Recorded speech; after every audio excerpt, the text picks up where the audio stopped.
Welcome to this edition of the Million Dollar Mastermind podcast.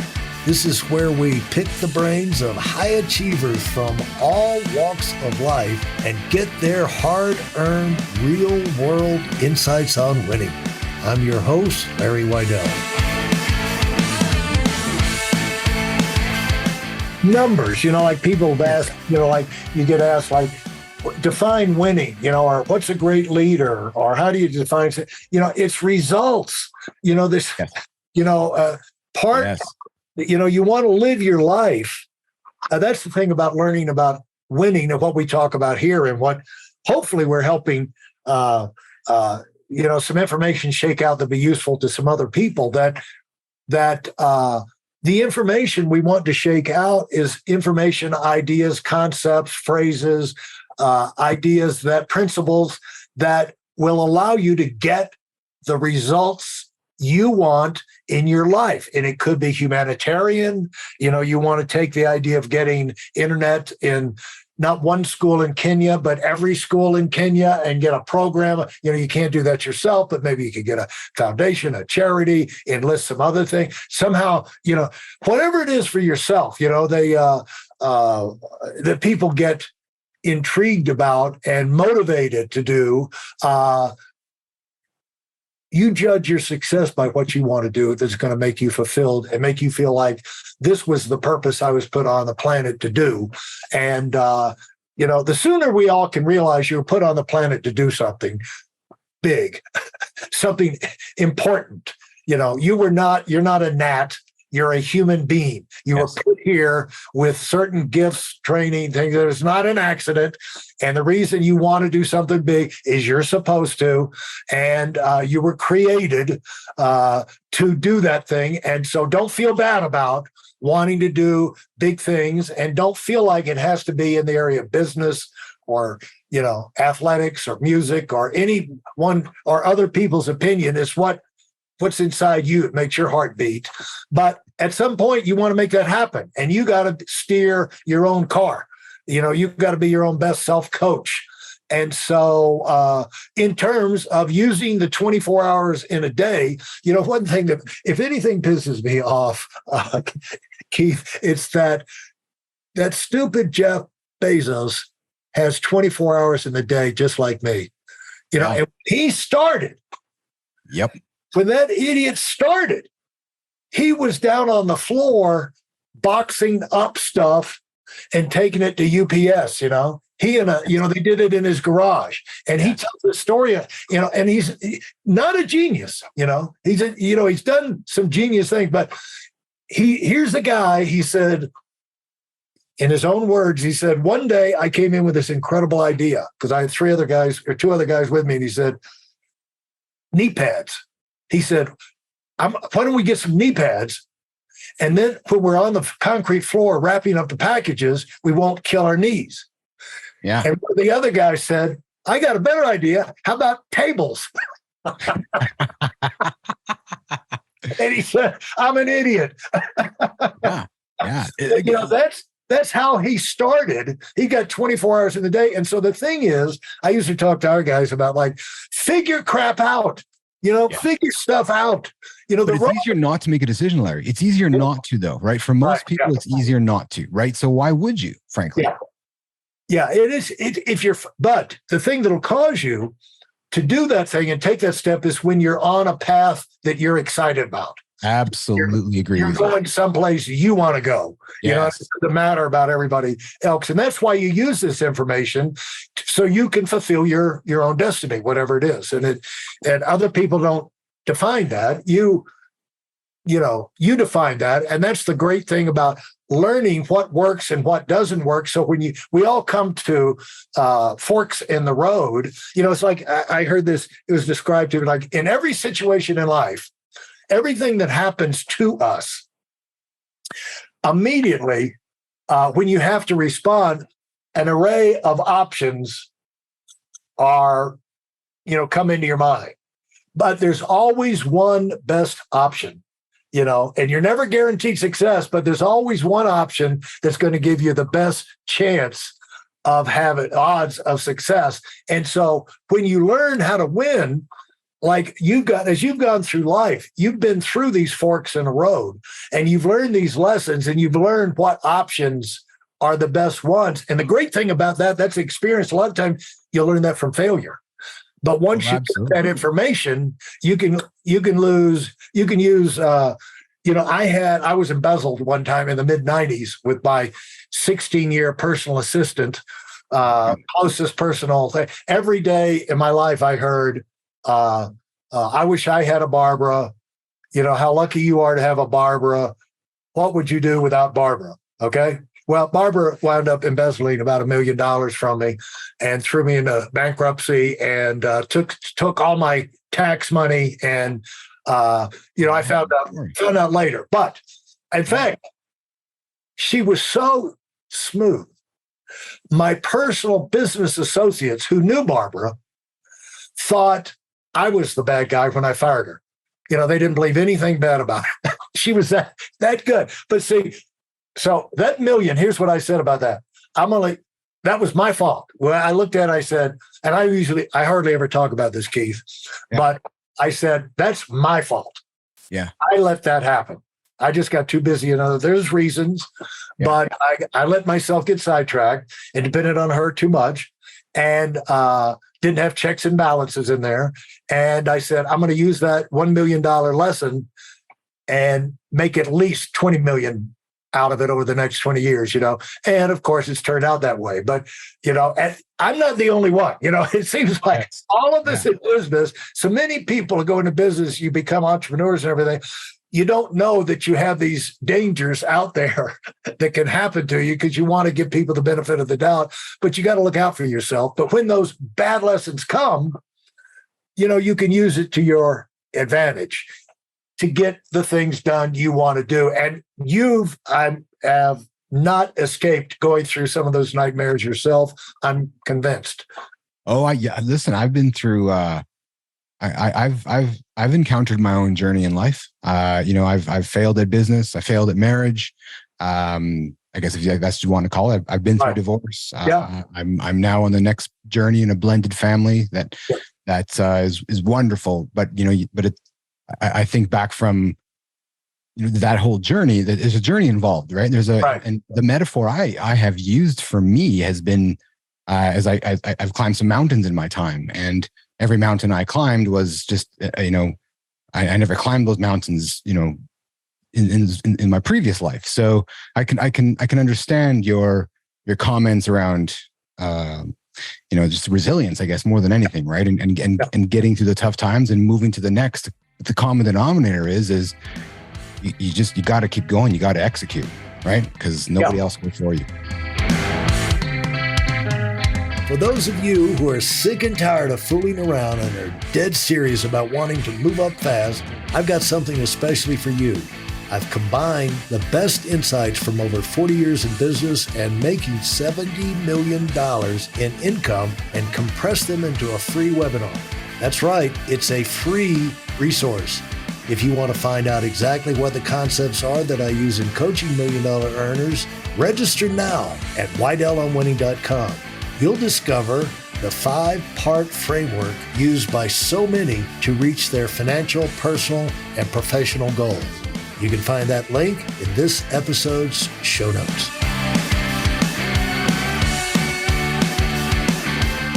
If things happen to you, you got to take responsibility. You can 100%. always explain it away. It's always not your fault, but at the end of the day, it's your fault.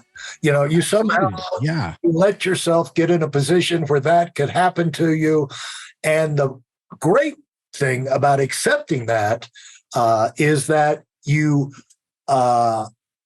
take the position that I can position myself where that won't ever happen to me again. Right. And you learn. You need to learn, right? You need to learn from life. Frankly, it's so cliche as that is, but that's really what it kind of comes down to, is it not? When you came up and you started, when did you go into business for yourself? What caused you? Because I'm sure you were successful in sales. What caused you to launch your own business? Because that can be a scary thing. Yeah, it was this ambition to start my own business and do my own thing and be my own boss and chase that journey. I I found a, Did it bother you working for someone else and not being your own boss? how much does it bother me or did it bother me? Did it bother you back then? Yeah. How much motivation was it? Wow. Sure, absolutely, right? Because you think you can do it better, or you think there's a different way, right? So, because you need to have some ego or confidence involved to be able to think you can make the decisions to drive the ship. So, Yeah. I, Larry, I love to lead. I love to build. I'm a creator. I'm a builder, and I love to. I like to put people around me and go on a mission and go and get it, frankly. Yeah. Right. So I really thoroughly enjoy that. It's something that I really do enjoy in my life. Now, what did you find? What was the best activity? Where did you learn the most? What caused you to accelerate your skill set, your experience, your learning to where you could, even develop further as a leader? I'm a doer. I'm certainly a doer. Not a classroom learner. I love to get my sleeves rolled up and go and communicate.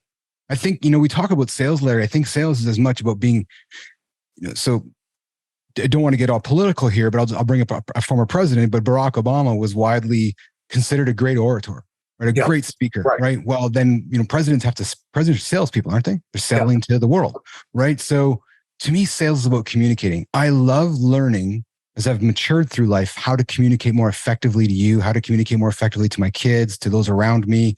So that it's this idea of communicating, which I think is this powerful thing that allows us to drive relationships and drive forward all the time, right? And then sell, right? Now, when did you launch your podcast? You've had a podcast, you're starting a new podcast. Had a couple. What was it? What experience did you get from doing a podcast? A lot of people think about, I should do a podcast, it'll be fun, but how do I get started and all of that? What's your takeaway? What can you tell people about podcasts and what you got out of it so far? Thoroughly enjoyed it. It's a lot of work. It's more work than I think many people realize, right? Yeah. Especially to do it properly. So I like to do things properly. Right. Or else, as my dad said, if you're going to go cut the grass, you're going to spend 3 hours cutting the grass. You might as well do it properly, right? Instead of half-assed or leave the edges undone, like go do it right. Right. So I feel like the same way with doing a podcast or doing anything, frankly. Yeah. So to me, the advice I'd give your listeners is that they're a lot of fun. They're a great way to communicate with people. A lot of work. But we paused our first podcast, stopped it, frankly, after 6 episodes because it was not meeting it wasn't meeting my expectations, and I wanted to make a pivot in terms of the format and so forth. And then, to be frank, we just went on some other paths and did some other things. But it was it's something you got to commit to. It's really, you got to commit to it if you want to have success with it. Yeah, and in your communications, do you when you ran your company, how involved were you with your team? And was it all hands on deck, 24/7 type thing involvement, or was it you run it on remote control and have the systems out there and delegate it? How did you run your business? Yes. In the early days, I was very hands-on. I was very much in the weeds, in the business all the time, but then learned that I had to get out from being in the business and running the business to run the business, right? So I had to learn that. I had to learn through. Talk about that. That's 2 different things. Yeah. And a guy wrote a book about that, the E-Myth. And right now I'm drawing a blank on the name, but anyway, he that's an important distinction for people to get clear on in their mind, running the business versus doing the business. Yeah. And how did that light bulb come on for you? Because the tasks kept getting bigger, and I kept recognizing that my value was not best in doing those tasks, and my value was better in leading others to do those tasks. The value that I realized is that I was a leader, that I was that my skill set was better getting Larry to do the task and Joe and Steve and Sonia to get their tasks done while I lead them along the path, instead of me thinking I can do it myself because I was better at it, or it's just not going to be as good as if I did it. I had to learn trust and learn that others could do it. And I had to learn that I hired adults, right? And that's the other thing too that companies don't realize. When you talk about results, Larry, Yeah. Why should I have to manage you if I've hired an adult? Right. So if I hired an adult and I say, okay, Larry, you're an adult. So I have made the decision to hire you. If you don't succeed, it's not your fault. Actually, it's my fault because I didn't do the right job in hiring an adult. So if you hire children in your business, you're going to have to manage them. Most companies, I'll say something controversial. I think the easy road is to hire the managed person. It's just easier to do, right? Because you got to put somebody in the seat. But that's your first problem, because then you're never going to get results because you're going to be focused on managing all the time, right? So when me as a leader realized that, okay, I have to stop doing the tasks. Larry, it happened yesterday. I was doing something and I was like, wait a minute. Because I was loving doing it. I'm a creative guy and I was really into it. And I'm building this solution, this AI solution. I was like, wait a minute.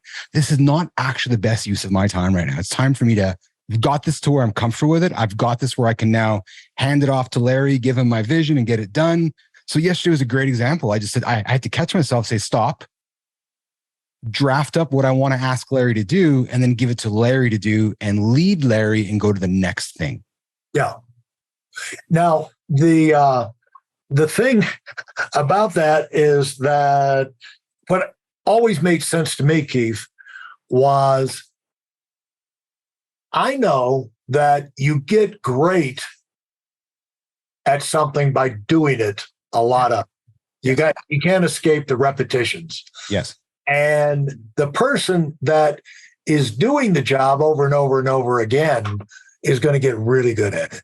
And if every time I got in a situation where I was doing something, I thought, I've got to do it. Nobody else can do what I'm doing. And then it dawned on me, the only reason you're so good at it is you've done it 1,000 times more than anybody else. Get somebody else in here, let them make some mistakes. Yes. But once they get into doing it hundreds of times or something, they're going to get to where they're pretty close. It's going to be hard to distinguish them doing it than you doing it. And most jobs don't have to be done perfectly anyway.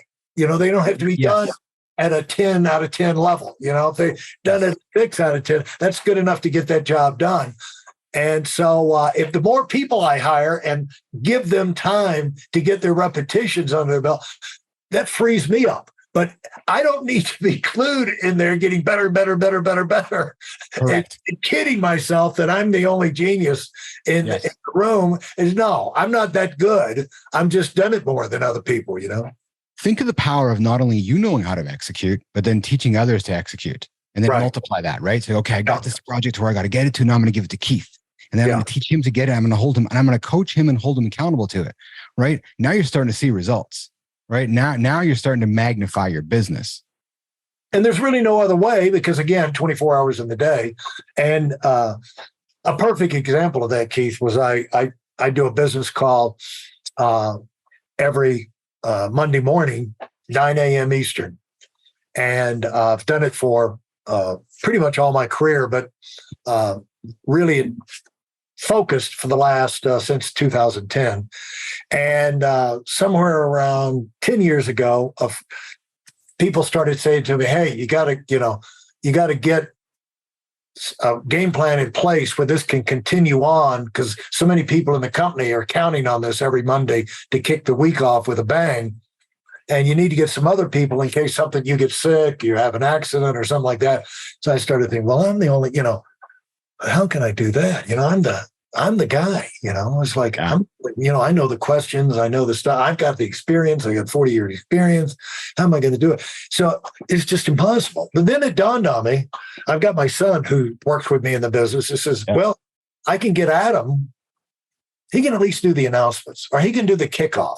We have a script, introduce whoever the guest is and their credentials and what they've been doing and little announcements and then kind of kick off and close, so we wrote that up. And so we start up, well, that was a help, but then step by step, as it's gone through, Adam can do the whole thing. Yeah. Sometimes he does. But in the beginning, I was holding up progress. That's the point is like a lot of times you can be the one holding up progress in your organization because you are hanging on to doing too many things yourself. Yeah. Oh, listen, I can reflect on times that I was the bottleneck, right? Where as a growing leader and as a maturing leader, you're recognizing that things got to go through your desk. But it was really when I went and climbed Kilimanjaro where I knew I was going to be off the grid for a number of days and I was going to be out of touch, where I had to say to my team, because Larry, we were running a 24/7 business with the world's biggest brand. So it wasn't just 8 to 5. We were open 24/7 with human beings monitoring real-time stuff. So I said to my team, okay, I'm off the grid. I'm going to climb a mountain. And I recall the moment when I got back into coverage where I got an email from my colleagues, which was, hey, everything's been great. Hope you're having a great trip. And it was like, all right, because I knew everything was going to be great, but it was that moment for me, which was like, all right, it's time for me now to really continue to pass the baton on to these leaders and really focus on leading them instead of leading the business. Yeah. Right. So that's really what I did. I stepped even further back from the day-to-day part of the business and focused on empowering those folks of mine that I was trying to help them, move their careers forward. Thanks for listening to the Million Dollar Mastermind. If you felt there were any valuable takeaways from this episode, please take a minute and leave us a 5-star review.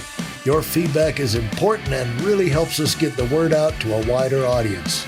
Remember, we have a valuable webinar that is absolutely free. Register for it right now at weidelonwinning.com. Thanks for listening.